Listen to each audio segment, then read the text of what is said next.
السلام علیکم ورحمۃ اللہ وبرکاتہ۔ بچوں، آج ہم پڑھیں گے ماحولیات حصہ دوم، سبق نمبر 7 سوراج کی بنیاد رکھی۔ تو بچوں، اس سے پہلے کی ویڈیو میں ہم نے اس سبق کو آدھا پڑھا تھا، آج ہم اس کے آگے کا سبق پڑھیں گے۔ تو چلیے بچوں، ہم شروع کرتے ہیں۔ قلعے پر مراٹھا قلعے دار برہمن سبنیس محاسب اور جنگی ہتھیاروں کی نگرانی کے لیے پربھوکار خائنس جیسے عہدیداران مقرر کیے۔ قلعے میں ماولے، کولی، راموشی، مہار وغیرہ مختلف ذات کے بہادر لوگوں کو مقرر کیا۔ سوراج کی فوج میں ذات پات اور رنگ و نسل کی کوئی تفریق نہیں تھی۔ قلعے کی مرمت کا کام شروع ہو گیا۔ تعجب کی بات یہ ہوئی کہ کام کے دوران مہروں سے بھرے ہوئے 4 گھڑے ملے۔ وہاں کام کرنے والوں کو بڑی خوشی ہوئی۔ انہیں محسوس ہوا کہ بھوانی شیواجی مہاراج سے خوش ہے، اس لیے اس نے یہ دولت دی ہے۔ ایک مہر کو بھی ہاتھ نہ لگاتے ہوئے یہ 4 گھڑے شیواجی مہاراج کی خدمت میں پیش کیے گئے۔ سوراج کے قیام کے لیے اتنی بڑی دولت اچانک مل گئی تھی، اس سے شیواجی مہاراج کو مزید تحریک ملی۔ انہیں محسوس ہوا کہ انہیں بھوانی کا آشیرواد حاصل ہوا ہے۔ اس دولت سے شیواجی مہاراج نے ہتھیار خریدے، گولہ بارود جمع کیے۔ بچی ہوئی رقم سے انہوں نے ایک منصوبے کو عملی جامہ پہنانے کا فیصلہ کیا۔ تورنا سے 15 کلومیٹر مشرق میں مرومب دیو کا پہاڑ ہے۔ شیواجی مہاراج نے اسے پہلے ہی سے نظر میں رکھا تھا۔ وہ پہاڑ بہت بلند، مفید مطلب اور دشوار گزار تھا۔ عادل شاہ نے اس پہاڑ پر ایک قلعہ تعمیر کرتے کرتے اسے ادھورا چھوڑ دیا تھا۔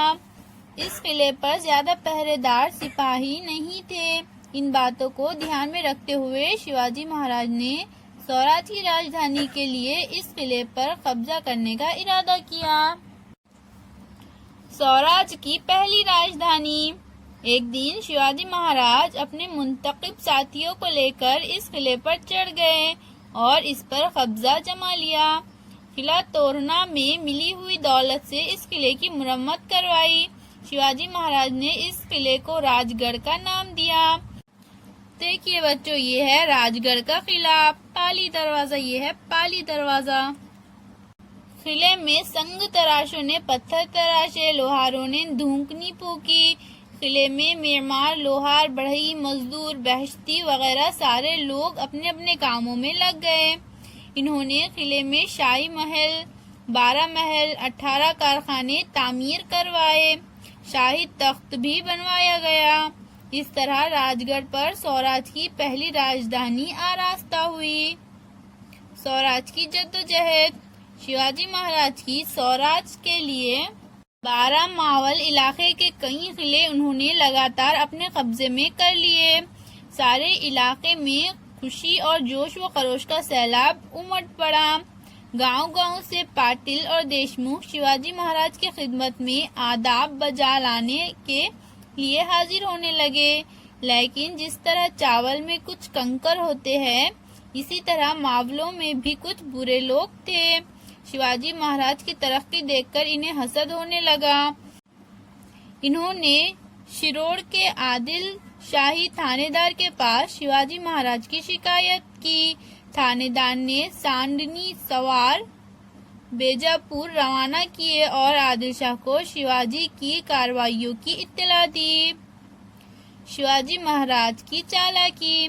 عادل شاہ حیران رہ گیا۔ اس نے شاہ جی راجے سے جواب طلب کیا۔ شاہ جی راجے سوچ میں پڑ گئے، لیکن انہوں نے بات کو نبھانے کے لیے عادل شاہ کو جواب دیا کہ جاگیر کی حفاظت کے لیے کوئی قلعہ نہ تھا، اس لیے شیواجی راجا نے قلعے اپنے قبضے میں لیا ہوگا۔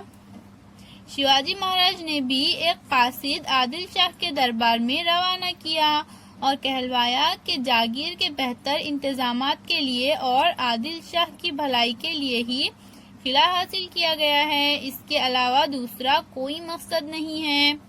شیواجی مہاراج نے کونڈانا اور پرندر جیسے 2 اہم قلعوں پر بھی بڑی ہوشیاری سے قبضہ کر لیا۔